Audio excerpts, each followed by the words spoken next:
Hey everyone, and welcome to SideQuest, the every other week podcast that the Authors and Dragons crew do. In which case, we either have a guest on or talk about nothing at all. Hint: it's probably that latter one tonight. Guess which week Anyway, it is. yeah. My name is Rick Gualtieri, and I'm joined by Drew Hayes and Robert Bevan. Say hi, guys. Hello, Hello. friends. This kind of feels like we're coming down off a major high. I know we're not really going to do a recap of the game, but this is our first recording after the finish of Chronicles of Calamity. And of course, next week in the main game slot, we will have the wind down, the postmortem, just a chance to take the questions that we didn't get and reflect on the campaign and the 7.5 years we spent. So that'll be a really fun one. We might even get a few peeks at what's coming next, and then the week, well, not the week, the game slot after that will be John's game kicking off. New characters, new world, new stupidity, what have you. New opportunities. But tonight we're not doing that. Some interesting stuff going on in the news, but figured maybe we'd start off with a little not side quest, bonus action. Yeah. Fuck. Little bonus action talking about what pieces of shit Wizards of the Coast are. And god damn, are they some big pieces of shit. Oh my god, it's like some mustache twirling executive there was like, people haven't hated us this week. We should fix this. I mean, like, I was pretty mad about all the OGL stuff. That is such a faint fucking candle comparatively. So if you aren't caught up on the Wizards of the Coast news from the week we're recording, the long and short of it is Wizards of the Coast accidentally sent out a copy of their upcoming Magic the Gathering deck that's getting released. They sent it out by mistake. It ended up in the hands of a YouTuber who was excited and posted about it. And in response, Wizards of the Coast, knowing they had no legal recourse, hired a security firm employing Pinkertons. And if that name sounds familiar to you from Red Dead Redemption, because they're the union busting violent pieces of fucking shit who are still known for doing like all kinds of shady fucking stuff, went into his fucking home where his family is and basically threatened him into giving the cards back and deleting the videos. And at this point, they have now put actual human life in danger over a fucking card game. And not even a stolen card game, a legally purchased card game that it was their fucking mistake. Yeah, it's so. I know we're all kind of immune or inured to corporations being pieces of shit. No, fuck, Yeah. No. This is a step beyond. This is walking into your fucking home. Like, I don't want people fired for this. I want them in fucking handcuffs. Yeah. This is some shit there, and like the stories afterwards, like the YouTuber guy sounds pretty cool, and he's like, yeah, but the way he kind of downplays it almost feels like these guys. And this is just my speculation. I'm not saying this happened, but it almost feels like when the Pinkertons were done, they left. They were just like, oh, and by the way, if you make this sound worse than it is, we will be back. I mean, it's almost certainly they are known for violence and intimidation. It's pretty much to be expected. Yeah, but they basically showed up to this guy's house, apparently scared the shit out of his wife, talking about how they were going to bring the sheriff down and this guy was going to go to jail for years and get a $200,000 fine, and talking a bunch of bullshit that, let's be honest, wasn't going to happen with a legally purchased product that honestly Wizards of the Coast could have solved with a friendly phone call, but decided not to. So Man, at this point, that was a missed opportunity for a follow-up video there. it's a very weird thing to say as a content creator, but at this point, I think ethically, it's more right to steal every piece of digital content from them that you can than to pay for it. Now, not physical, because that's coming from an actual person who had to front up costs and retailers and stuff, but fly the pirate flags on those motherfuckers. Yes, and I'll also say that nor am I going to endorse pulling a Bud Light on this and taking all of your Wizards of the Coast merchandise and burning it. No, you paid for it. That's yours. But at this point, I am very disinclined. I was talking a little bit on Twitter, and the idea is like, yeah, we're gamers, we game, but at this point, almost anything that I'm gonna like send Wizards of the Coast way, now I'm gonna kind of think twice about. It's like, do I really need this? And I hope a lot of other people are kind of doing this. Once again, if you're a Magic fan, that's awesome. If you're a D&D fan, that's great. We want to encourage this stuff, but at the same time, yeah, there's something to be said about if you have the chance to kind of basically look and say, I could give Wizards of the Coast money, or I could basically say, fuck them. Yeah, fuck them as hard as you can, as often as you can. Have they? This is the first time hearing about any of this. Have they had a response to it? I don't believe so. Let me double check as of this recording, just so I can be as accurate as possible. Oh, there's an update. They did have one thing in that they didn't deny it. They basically said, yeah, we hired these people. Oh yeah, they fully owned it. Like they did it. Oh, yeah. None of this is speculation. Well, none of the parts about what happened. We have no idea about the actual in there things that we were part of. But that was Exactly. speculation. But we called that speculation. But no, the actual events, like they did this. They have said they did it. Yeah, I haven't heard any follow up that really sounded like I heard a lot of apologetic stuff coming from the guy who wound up with the deck and like then had to pull his videos down. Basically, no, they were very nice. They sounded very apologetic, but I've heard nothing from from Wizard's side even remotely sounding like like they would hesitate for a second. Like if they caught a YouTube video of your child playing with a Magic deck that they didn't think he should have, that they would send these people to break his knuckles. Yeah, so apparently they definitely forced their way into his home. That was part of it. And Wizards' response was they strongly refute this depiction of events. Oh dear. They are fucked. I hope. God, I hope. I hope the fuck this person sues the living shit out of them. Oh man, I hope they Fox News these motherfuckers. Yeah. The problem is, and I'm not going to blame this guy in the least, but he's probably scared. Of course he's fucking scared. Yeah. They sent people known for killing people to his fucking house to break into his home. God damn, of course you're scared. It's just so fucking insane. Like, yeah. And that they're just trying to play it off. I can't fucking. I am so fucking done with this company. Yeah, there's got to be some real pieces of shit working there. And I mean, I'm not saying everybody, because there's some people who work there. They're showing up there and they're fans of the game, of these things. But no, there's some soulless executives there who just look at people as as walking wallets, and they're just reprehensible pieces of shit. Wow. Oh, there is an update. Apparently they've used the Pinkertons before. Oh, nice. That's the update. They've done this fucking before. Yeah, and Wizards is owned by Hasbro, and I mean, as you can see behind me, I'm a Transformers fan, but I'm gonna tell you right now, there is a thriving third-party community with regards to Transformers that it's like, okay, I could give money to Hasbro, or I could give money to these smaller companies who are just doing this as like labors of love, where it's kind of a win-win. I still get to have the things I love. I help a smaller business, and Hasbro can take one of their My Little Pony unicorns and sit the fuck on it. Yeah. But as much as we would like to rage against the dying of the light for the entirety of our hour, there's really only so many words with which to call Wizards the vile, corrupt, morally bankrupt, worthless pieces of fucking shit they are.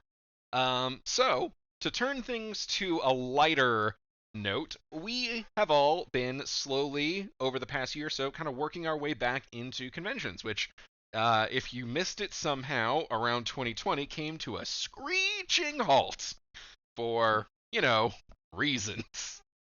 But it's kind of been a slow build as more and more places have begun to, we've gotten the vaccines, we've gotten the boosters, the CDC has lifted various bans, and for better or worse, like we're all just kind of, we're back into it now. And it's been sort of true for a year or so, but I think there was a little bit of trepidation. Speaking as people who have thrown a con for the past few years, I know when we did the Nashville one, we were really nervous because I think there was a spike like right afterward.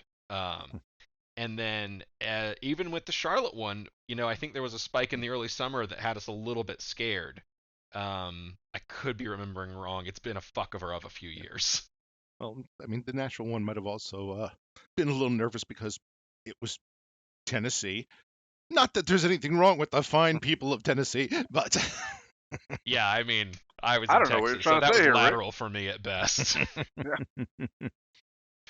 Um, yeah, and so, but this year, I don't feel that same level of worry, both from a planning as a con maker and an attender. Like, it kind of feels like we're transitioned back to a sense of normalcy regarding cons, and so it feels a little bit safer to take on more of them, which I think is reflected in my year. Um, Bob, Rick, what about y'all? Are you getting do you have more cons this year now that things are a little bit more stable, or I mean, I'm broke as fuck, so I'm not going to too many cons. But that said, I'm looking at some local stuff to do. And really, yeah, there is a sense of normalcy, but it really comes down to each con is going to treat it differently, and you need to respect the rules of that con. That means if a con basically says, "Hey, we're all masking up here," then mask up. Don't throw a friggin' temper tantrum. You just do it if you want to go.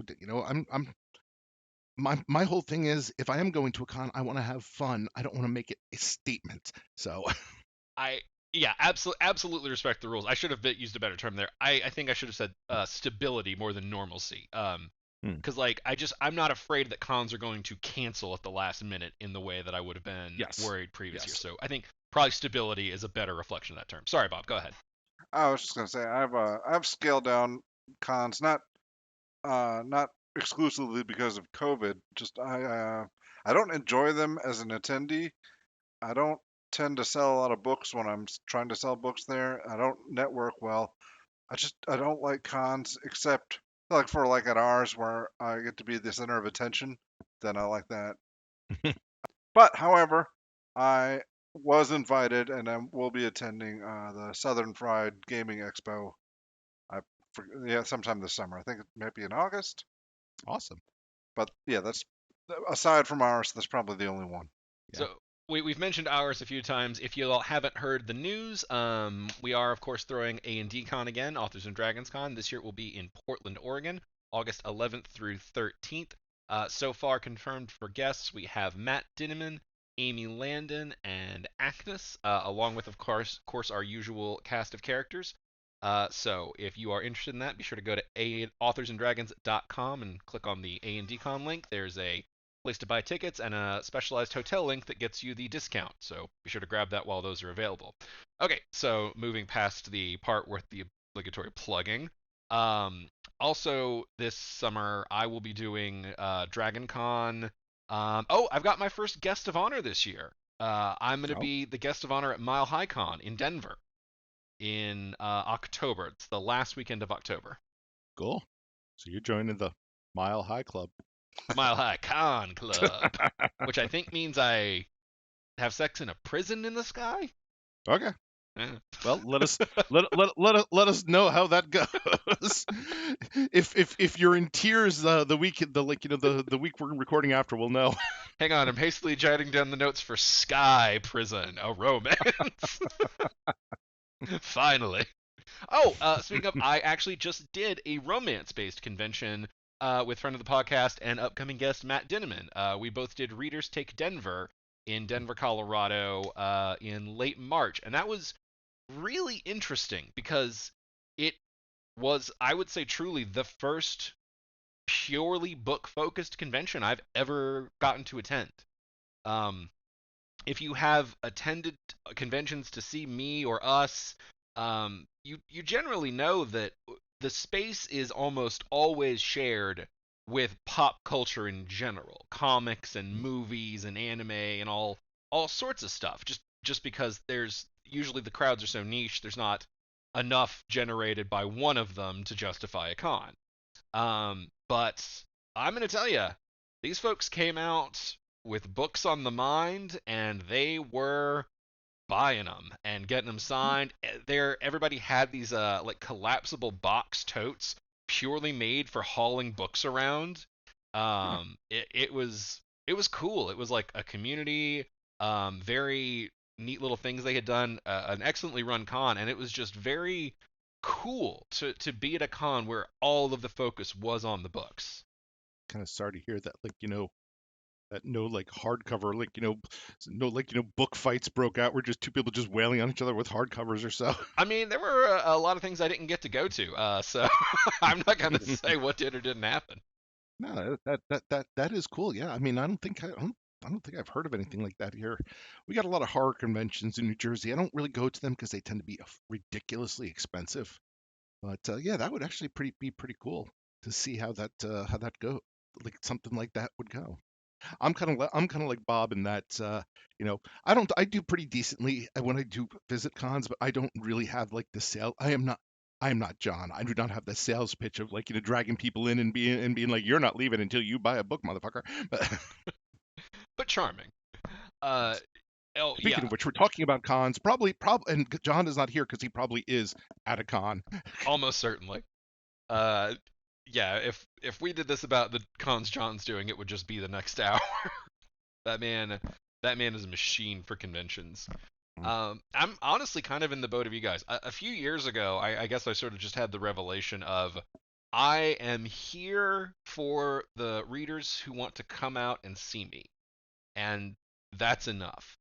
And like at that point, I was just like, oh, okay, I'm not gonna do the sales hustle or anything. I'm just gonna Mm. dick around on my like laptop and write or get stuff done. And when people come by, obviously you put it away and you can talk to them and give that energy to them. But I stopped trying to spend that energy on people who didn't give a shit anyway.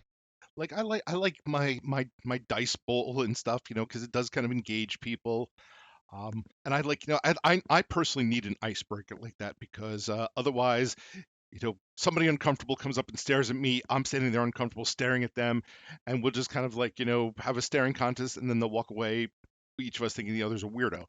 So I do like, having that icebreaker, and when a conversation does start out, I do love having it, but yeah, I I just do not have that pitch. And I'll be perfectly honest, I do not like when the pitch is done to me because the last convention I went to, I walked through like, the vendor area once and like there was like three people like, hey, come here, you want to look at my stuff? And it's like, dude, no. Some of your fans made me uncomfortable. Some of my fans make me uncomfortable. I feel like we were waiting for Bob to weigh in on that, but I don't actually, I guess, know with what. We didn't pose a question there, did we? About I guess what? I guess we're just kind of talking about like philosophically how we approach the con. And I think Bob already kind of gave it to us on that one. Yeah, this awkward silence right now. This is why I'm not good at cons either. Yeah.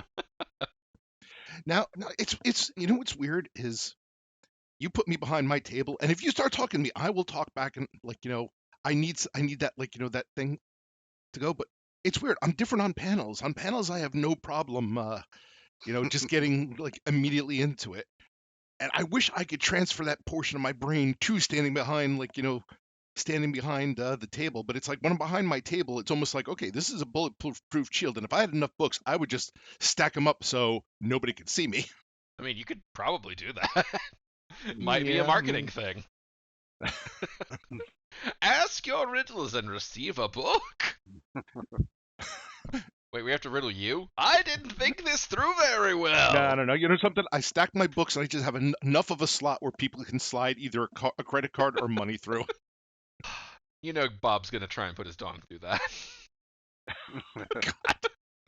I'm gonna stack all my books up by the fire exit, and they have to buy their way out.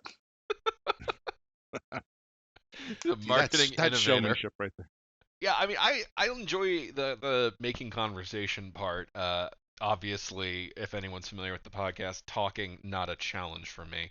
Uh, but I I guess I just don't try to cast a net. I if people come to the table, that's awesome. If not, that's cool too. Now it's definitely different at A and D Con because we're going there. We know, like, it's our crowd. So it's like there I'm not like, I have no problem like, like looking over to somebody and be like, "You, come over here and like hang with us." Well, It's really a different dynamic. yeah, Authors and Dragons Con is particularly unique. I mean, because we know why everyone is there. It's Yeah. there's a very centralized draw.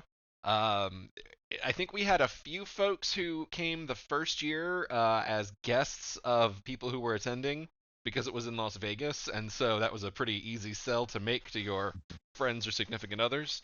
But yeah, for the most part, it's a pretty the crowd knows who we are Yeah. and we know who they are. It's like when someone who is coming up to get books signed at your table arrives, except the entire convention.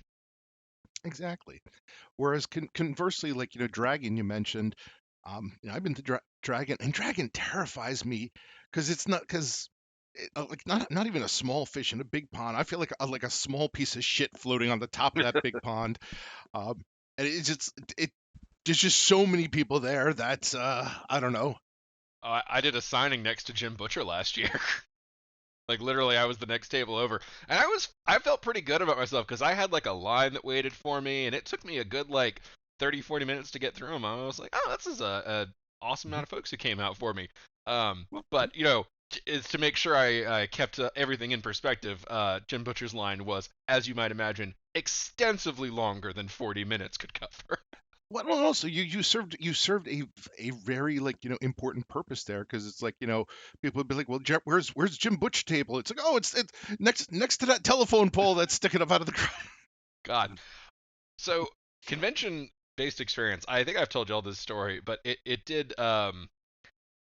I do sometimes wonder about how everyone handles conventions because when I was at Dragon, at the end of that signing, I went up to the person who was running it, um, just to say, thank you for having me, standard polite uh, guest approach. And so I walked up to him and I was like, hey, man, and like the trepidation with which this gentleman looked at me, I was like, you think I'm about to start yelling at you for something? And nothing in our interactions, like our previous interaction was me thanking you for showing me to the table. So I was like, hey man, I just wanted to say thank you for having me, etc. And he was like, oh, okay, thanks. And I was just like, oh man, I feel like you have probably been through it with some folks at this convention. This poor dude looking across the room and Drew's stomping towards him like fee fi Yeah. fo fum.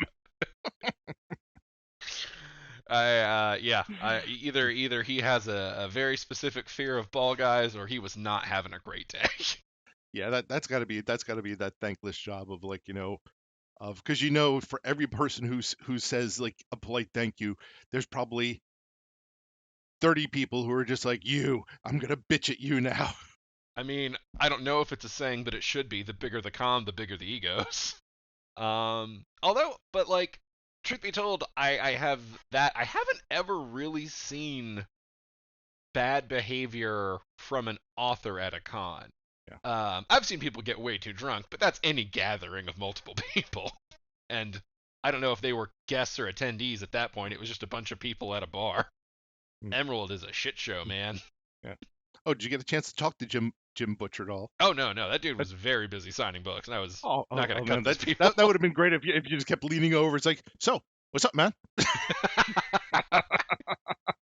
I feel like that would have been a great way to get my ass beat by that line.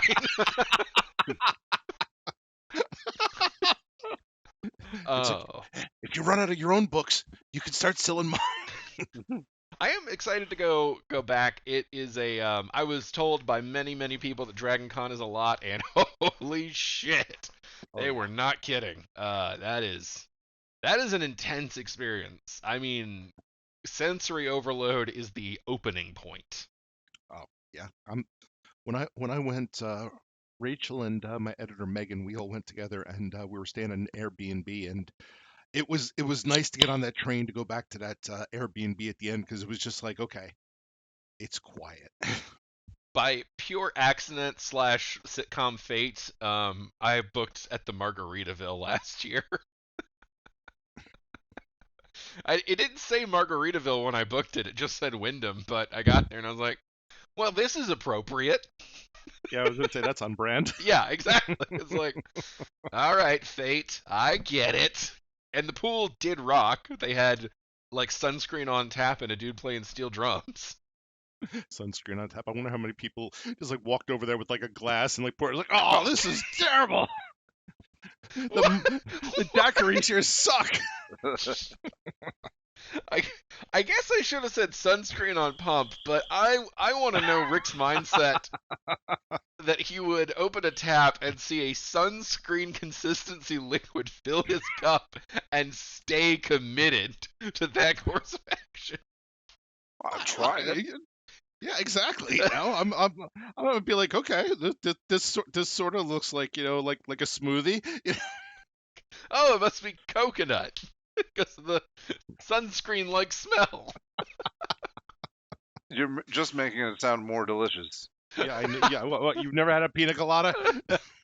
You get you're halfway done. Someone tells you it's sunscreen, and you're like, oh, in for a penny. By the end, you're doing it on purpose and making them into cocktails. You put a little float of rum. It's pretty good.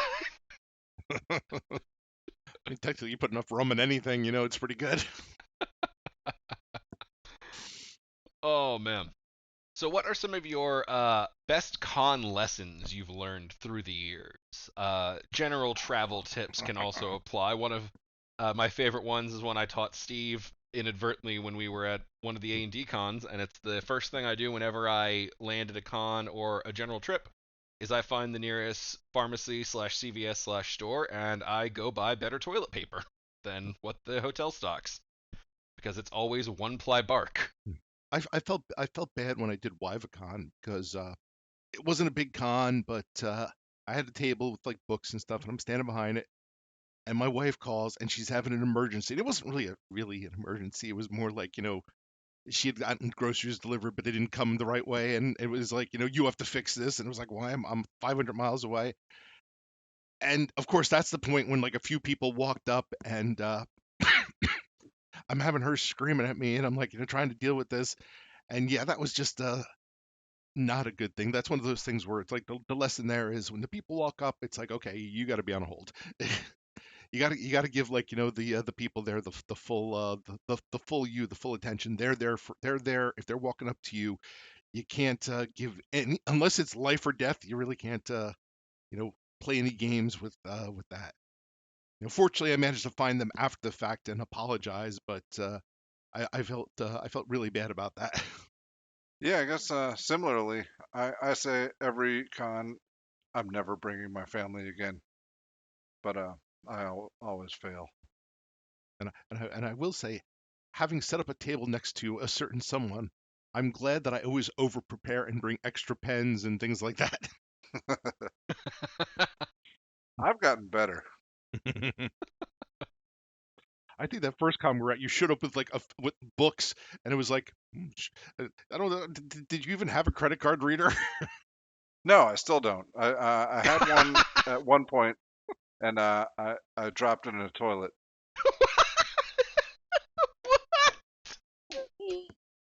Drew, you've been to cons with me. How are you having a hard time believing this? Why was your credit card reader out around a toilet? What kind of transaction were you doing? Oh God. Is this glory hole plastic?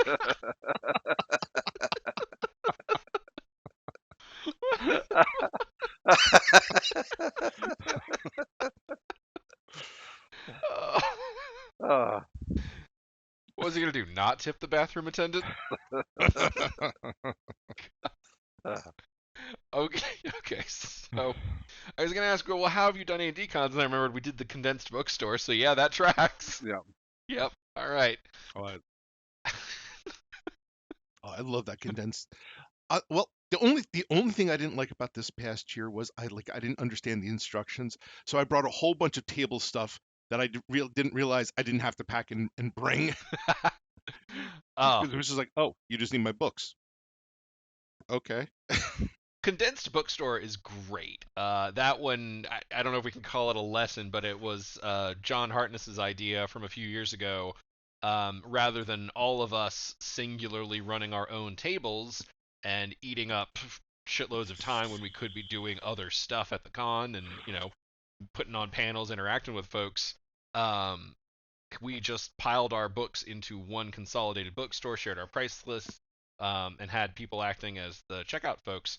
And so that freed us all up to engage with the con a lot more meaningfully. And that, I mean, just an absolute slam dunk. Yeah. I wish I had it at every con. And by more meaningfully, I meant when it's when I didn't have anything to do, I would just wander into the bookstore and so want to talk about my stuff, Well, I think it's definitely great as we add more facets to the con. So one of the things that we had last year was a gaming room, and Oh, the gaming room was awesome. the gaming room was awesome, but I think we were still figuring out how to utilize it.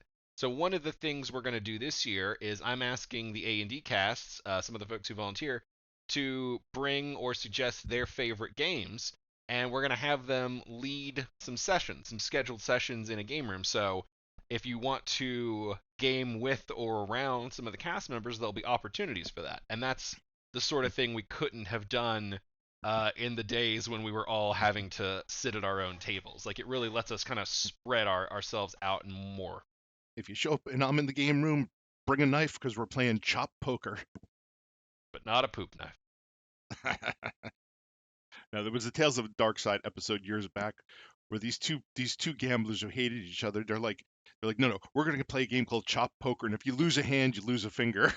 I mean, not to nitpick, but wouldn't have you lose a hand have made more sense? Talking to fucking writers, okay? I would also be a really short completely game. missed the hand, like poker hand. I was just confused. If you lose an actual head, don't you lose You all lose your a fingers? finger. Yeah. Whoa, man. But if he'd said you Ah. lose a hand, you lose a hand, would it have tracked immediately? Yeah, maybe. Maybe. No, no, what I would have thought? It was like, well, what happens, happens. You lose a hand, you lose a hand. Fair enough. That's a reasonable interpretation. I hate when I play cards and I end up getting amputated. 7th time this has happened. Wait a minute. Oh man. Honestly, yeah. Not doing a table is a little bit of a lesson thing. When I can figure it out, I'm kind of finding my con balance right now, but I don't always get tables. I've actually dialed it back a bit in recent years. Usually, if I'm attending a con, it'll either be in a guest capacity or a situation like Dragon, where there's signings where you can sell, or it's A&D Con, and we've got that thing set up. I've really kind of stepped back from purchasing tables at places, and I think a lot of that is just the post-plague trepidation kind of manifesting. I haven't really done any cons that I didn't get invited to or have an active hand in planning. I haven't been offensive is the way to go. I'm kind of the opposite, because even though I'm socially awkward behind my table and stuff, I actually like having the table because it kind of gives me purpose there. So for example, I think it was like 2 years ago, Bob and I were both at Con Carolinas, and I had ordered books and they didn't show up in time, so I gave my table away. I didn't have anything to sell, and it was just nightmarish. Just those be like, okay, I have like one or two panels today, and the rest of the day I'm like, I guess I'll go hang out in my room, or I'll just wander Author Alley and occasionally be like, so what's up? And it was like I kind of need that focus. Otherwise I kind of just retreat to doing something else.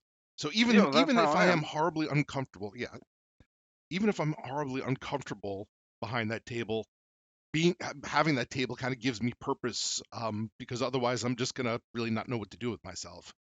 Yeah, I feel that way so strongly that I wonder, what the hell are all these attendees doing here? What are they enjoying that I'm missing here? Yeah, yeah. Like I went to well, the last one I went to was PhilCon, which is not too far. It was like an hour away, and I had one panel there, and I figured, okay, I'll make a day of it.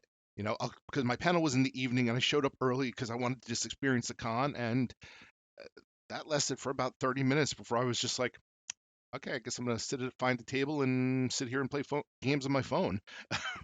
Like, I even tried attending a few, like, a few panels and stuff, but it was just like by the end of the day, I was just like, I I I don't get it. Yeah, Like, I don't know that I would show up to a con without a table unless it was again like a crazy one like Dragon where holy shit, the yeah, cost on that would be bananas. yeah, Um I think I just more meant like I haven't been reaching out to cons. I've only yeah. been going to ones that have reached out to me. And usually when they invite you as a guest, there's stuff for you to do because they want to make the most of you. Mhm. Um, and I've enjoyed that, and usually that will include a little bit of table time, but not. Again, you've got other commitments and stuff. And yeah, I just the having done it that way, I don't know that I'm going to start applying again. I'm kind of okay with it going like this right now. Oh, so I have this thing. Speaking of tables, that I'm thinking about trying, and a part of me is like, yeah, this is kind of sad to try, but like I'm curious nevertheless. So there's a couple supermarkets close to me, and you always have like the Girl Scouts selling cookies out there, and like or the people like begging for money as you're walking in trying to like just shop. But I've noticed a couple of them actually do have some like some local businesses out there, and they just set up a table, and I'm like, okay, there's shade, the weather's getting nice. I'm like, I'm almost tempted to be like, you know, I wouldn't mind setting up here and just be like, hey, help out, like hey, if you want to buy something from a local author, because at Wow. that point, I mean, it's not like it would like be a difficult thing because it's like 10 minutes away from my home. Yeah. I you thought know you were going the other way. I thought you were gonna go buy a loaf of bread at the supermarket and trying to sell individual pieces of bread at your table at the con. You hungry? you hungry? Buy a book, get a piece of bread. I mean, apply the same concept to a case of Bud Light, and suddenly, oh right, liquor sales, yeah. Uh, I mean, I get it. I think if it's not too much trouble and you'll enjoy the time, there's a farmers market in my town that just reopened, and one of the people has a tent where they sell their books. So it's like, yeah, whatever. Seems like a nice way to spend a Yeah. Saturday. Well, see, also the reason I'd like to do that is there's usually only like one person doing that. Like, there's a flea market close to my town, and every time I drive past it, I look and I just shake my head because it's just packed, and I'm like, I can't handle that. I was like, I absolutely cannot handle that. Yeah, that would be a lot. And flea markets are their own kind of vibe. Yeah. Like you better reprice those about 200% higher so you have room for the haggle down. But yeah, I'm like, I saw that and I was like, why don't I just ask them how much, like, if I could just set up a table one day and just do that. I don't know. I don't know if I will. I probably won't, but it's just like, it's just struck me as like all right, this would be relatively easy to do, relatively easy to set up, and not really cost me any time or money other than an afternoon that I probably would be doing nothing but mowing my lawn anyway. And if it gets you out of mowing your lawn, that sounds like a double win. I'm telling you.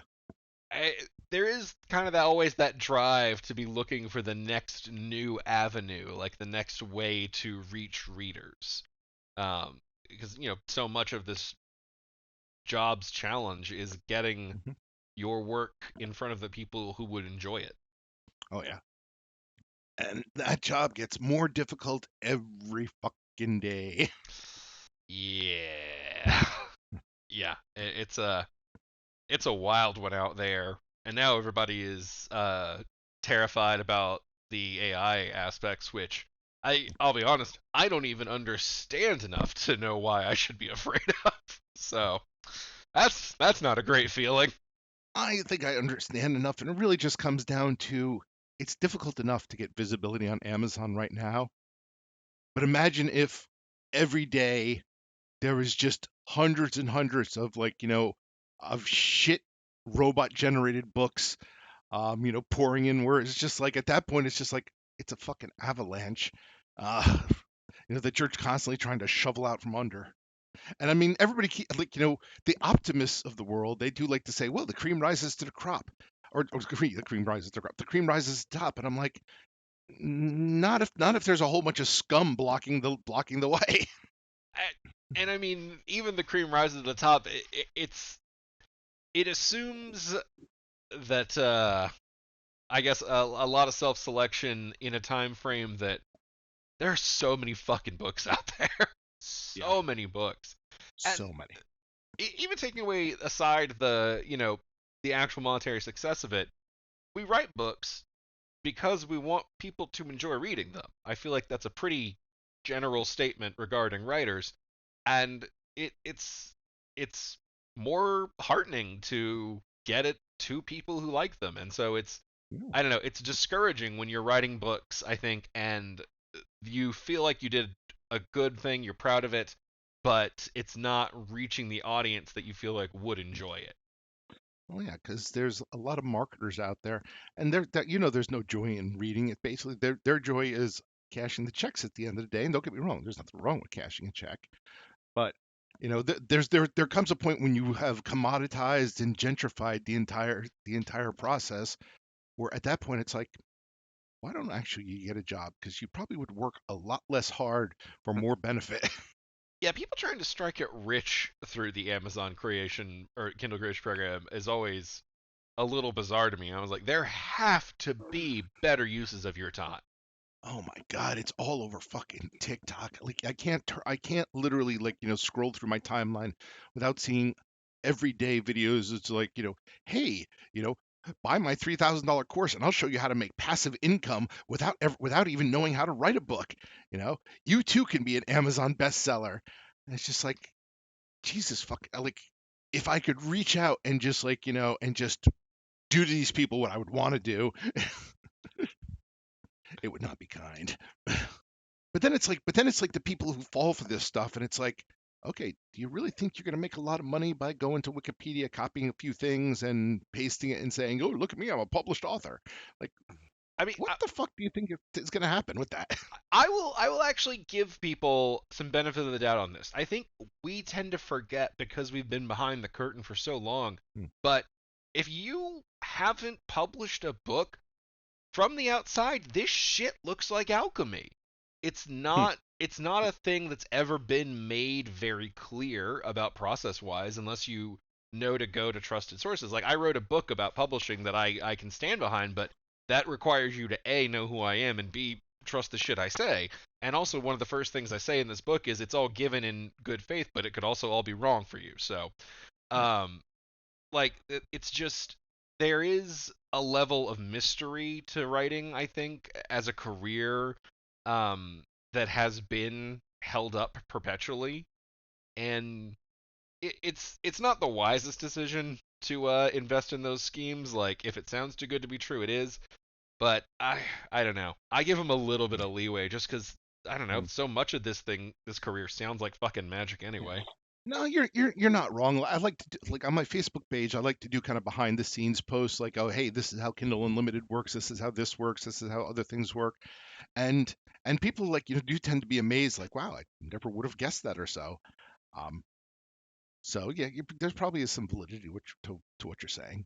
So yeah, I'll reserve my ire for like for the scumbags who are basically saying, oh, come and buy my course where I'm going to teach you how to scam the system. Yeah, the D-bags doing the tricking are unquestionably Oh yeah. fuckers in that one. I don't know. I guess we'll see how Amazon responds. If they do, Hmm. I honestly can't imagine they will unless it affects their bottom line somehow. That's Yeah. how corporations work. Yeah. I mean, like for anybody listening to this, like a good chunk of my books I'm actually pushing wide right now because the landscape of Kindle Unlimited is starting to look a lot less friendly. Uh, you know what I will say is right now this actually could be an opportunity. So we have talked ad nauseum about not loving Kindle Unlimited and Kindle Stranglehold on the ebook market, but how we're hindered by the fact that there's no real fucking competitor. Like, Yeah. you're going wide, but at the end of the day, like, we know the market is the Amazon market right now. We don't like it, but Yeah. denying it doesn't make it not true. Um, and if another ebook publisher was to come out and strongly like, hey, we are putting in these protections to block AI content, and like took an aggressive no AI approach, that would be a differentiator from Amazon that might genuinely draw in some talent. Possibly. I mean, the thing that Amazon has always done that the others just refuse to do is Amazon, and they've played it down now because it's really a pay-to-play landscape. But the thing about Amazon that originally set them apart was their recommendation engine. It's like, hey, you read this, you might like this, and none of the rest of them, not even Barnes and Noble, they don't do this stuff. It's basically like, here's a listing, and if your stuff shows up, hey, that's great. And that's part of like the thing. I always hear from people saying, "Oh, well, Kobo's great and Apple's great," and it's like, well, I haven't really noticed them to be that great. Well, if you reach out to their marketing managers, I don't want to reach out to their marketing managers. I want to load this, and I want to I want to do my own marketing. I don't want to hobnob with somebody and be like, please put me in your newsletter or something. Do you think I fucking mastered having imaginary conversations on a page because I was good at having real conversations with people? And if I had the conversations with real people that I have on my page, I would get punched out a lot. Also, I regret the word mastered as soon as I said it. I was like, that's presumptuous. But I think I was Rick in that moment, so it's technically okay. I'll assume that means you're now bald, old, and nearsighted. I mean, I've been nearsighted from the beginning. I'm getting toward old, not there yet. Then you're halfway there. Yeah, my back is aching but not giving out yet. I'm I'm still before the precipice. Yeah, yeah, like there was actually, and I don't want to turn this into a thing about publishing, but one of the big news that came out today was that one of the paperback publishers out there, Ingram Spark, is like they're dropping their fees, and a lot of people are like, "Yay, this is a game changer!" And I'm like, "Is it really?" I mean, all they're basically doing is just dropping a fee that they never should have had to begin with. Yeah, I haven't really used Ingram Spark in a while because of those fees. Once Amazon started offering hardbacks, I was like, well, you can eat shit. Gotta say, I kind of like Amazon's hardbacks. I mean, they're fine. I think I haven't actually had cause to use them yet. But I had a sample made. It's over there. But yeah, I like it. I'll have to do that with the next Villains Code book. I think I'm probably, well, I don't know. I guess we'll see how Ingram is now that they've dropped their fees and shit. But well, yeah, I mean, I've been on Ingram for a while there because I use Amazon to get on Amazon's site, and I use Ingram to get my paperbacks elsewhere. And a lot of people are just like, "Oh, this is such a game changer." It's like, no, it's not. Oh, they're all this is just going to do is just clog up their website with stuff. Yeah, because Ingram is the way you can get your books in bookstores, correct? If a bookstore wants, they will order it through Ingram. I think that's why I have some listings through them. Yes, yes. Ingram is that. Yeah, it's kind of like the lottery where it's like, yeah, it's like, okay, if you buy a ticket, you might win. You probably won't, but I think I've had a few go into like small scale bookstores and stuff through Ingram, but yeah, it's not been. I mean, bookstores themselves are not really where I would build my house right now to begin with. Well, also, here's the problem with bookstores is that Ingram wants you to make your books returnable, and bookstores don't want to buy it unless they're returnable. The problem is when you make your books returnable, Ingram doesn't pay for that. You get charged for that. So Ingram prints it up. They sent, some Barnes and Noble says, "Hey, send me 500 Drew Hayes books." They send them that, and then they're like, "Yeah, we only sold one. We're going to send 499 back." So one of two things happens: either they burn those books, or they send those 499 to Drew, and then they charge Drew for those 499. And that's one of the things that keeps a lot of people going, "Fuck this noise." Because it's a shitty model that basically just fucks you up the ass. Yeah, I mean, why would we care enough to take that risk for them? I'd like, I have my website. I sell them direct there. Therefore, I know people who are reaching out actually want it. Okay, so we're going down a rabbit hole of publishing here. Well, it's part of conventions. There are publishing conventions. There are places where you can go as a prospective author to meet editors and agents and all sorts of stuff. I did not do those. I don't think any of us did. There's a couple I would like to do, but I did do one like a couple years back, one industry convention, and those are good. Those are good networking, like opportunities. But that assumes you're good at networking. And Bob said he's not, and I know I'm not. I don't know that I'm bad, but it's not a thing I necessarily seek out, save for Yeah. specific situations. Yeah, I don't really do industry con. I get asked sometimes why I don't go to DFW Writers Con, which is a great con. I know some folks who've done it and have nothing but respect for it, but it seems to be a writer focused con, and Yeah. I'm that's not the things I turn out for. I turn out for reader focused con because I'm there for my readers. Oh yeah. I mean, I would love to go to the NINC convention that happens yearly, but there's two problems with that. Is that like, and it's a writer convention, but I know a lot of the writers who are there who I'd love to hang out with. But there's two problems. Is one, it's pretty pricey to go, and two, it takes place in Florida, which is a place I really don't want to go right now. Very reasonable. But no, I'm kind of like you. If somebody if given a choice between, okay, you could do like a writers convention to do some networking or go actually and hang out with the fans, I'm always going to choose the fans 100% because that's just, I mean, that's who I write for. Yeah, they're the ones who cared enough to come out and see you. So that's Yeah. it's the people I'm gonna give the energy and time to. They're the ones who might buy my books. They're the most likely to buy your books. All right, do anybody have any closing con tips as we wrap things up for this side quest? Say maybe one for the attendees and one for the guests slash vendors. Watch out for escalators. Which group was that for? Anybody. Okay. Universal. Just general con tip. All right. So two tips. For the writers going to conventions, make a friggin' checklist ahead of time. I'm talking not like 5 minutes before you leave. I'm talking like weeks in advance. Like, make a checklist for the things you need. For people attending a con, I do much better when I'm attending a convention if I have a con buddy. If I have somebody there who who I can hang out with, who kind of forces me to be social. Because if not, then once I'm done with stuff to do, I'm gonna be like, okay, that table over there in the corner where nobody is at, that's where I'm gonna be sitting, and hopefully nobody comes and looks at me there. For attendees, I will say comfortable shoes. Cannot say enough how important a comfortable set of shoes are, because unlike the folks who are stuck at tables, you're going to be walking around a lot. For the vendor slash guests, I will give you one of the best tips I ever got from John Hartness himself. Bring plastic bags, and give them to people when they buy your books.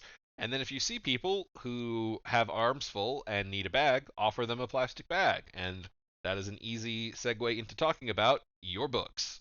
That You, is you mean like you mean carry bags, not just like here's a garbage bag. yeah, like the plastic grocery store bags. Like just you can get a big thing of like takeout thank you bags. That's what I use. At one point, I even had like canvas ones made up. I was really in doing cons at that point. But yeah, that I have seen him start so many sales by giving people a free bag, just because they needed it. Jump across the table with that garbage bag, hefty, hefty, hefty. I mean, what's wrong with you? that would have been the bag size needed for that romance convention. That would have been appropriate for the number of books that were getting moved. That was goddamn impressive. Maybe we should consider that for A&D Con. Get trash bags made up, but with the Shingles logo on it. Well, that sounds like a segue to us getting stuffed inside trash bags, Rick.